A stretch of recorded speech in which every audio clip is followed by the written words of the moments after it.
Welcome back to My Utmost for His Highest for August 10th. The holy suffering of the saint. Let's look at 1 Peter 4 verse 19. 1 Peter is near the end of the New Testament, and we're looking at 4:19. So then, those who suffer according to God's will should commit themselves to their faithful Creator and continue to do good. The holy suffering of the saint. Choosing to suffer means that there must be something wrong with you, because choosing God's will, even if it means you will suffer, is something very different. No normal, healthy saint ever chooses suffering.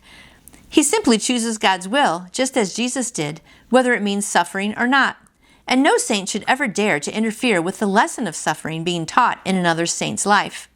The saint who satisfies the heart of Jesus will make the other saint strong and mature for God. But the people used to strengthen us are never those who sympathize with us. In fact, we are hindered by those who give us their sympathy, because sympathy only serves to weaken us. No one better understands a saint than the saint who is as close and as intimate with Jesus as possible. If we accept the sympathy of another saint, our spontaneous feeling is, God is dealing too harshly with me and making my life too difficult. That is why Jesus said that self-pity was of the devil. See Matthew 16:21 and 23. We must be merciful to God's reputation. It is easy for us to tarnish God's character because He never argues back. That is true. He never tries to defend or vindicate Himself. Beware of thinking that Jesus needed sympathy during His life on earth. He refused the sympathy of people because, in His great wisdom, He knew no one on earth understood His purpose. See 16:23. He accepted only the sympathy of His Father and of the angels. Luke 15:10. Look at God's incredible waste of His saints, according to the world's judgment.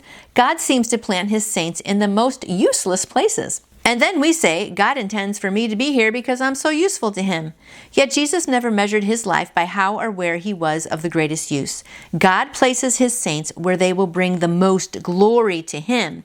And we are totally incapable of judging where that may be. Wow, that last line was great. Let's read that one more time. God places His saints where they will bring the most glory to Him, and we are totally incapable of judging where that may be. That was really good. And God does put us in different places, and sometimes we do suffer, and it doesn't mean that He doesn't love us. Sometimes He's teaching us something. Sometimes when we go through a hard time, and if we go through it with God's strength and His glory, then other people look at us and say, oh wow, how did she make it through that time? Then you have the chance to tell people, hey, let me tell you how I made it through. I made it through with God, and Jesus is in my heart, and the Spirit, and reading the Bible, and all those great things. You can just praise God for that then, and just be excited about that. So don't complain when you're going through a hard time. Just try to see what God's trying to teach you. And remember that a lot of times He puts us through suffering in order to bring a better thing out in us later, or to bring glory to Him. So don't ever question where He has you, because He's got you in the right place at the right time doing this certain thing, and it's all for His glory. So let's give Him the glory today, and I'll see you back here tomorrow. You can order your own copy of the My Utmost for His Highest devotional book by going to utmost.org. And I would love to answer any questions you may have about faith in Jesus. Just email me through my website, nancyjoytoyou.com. And I hope you go out and shine for Him today. See you tomorrow.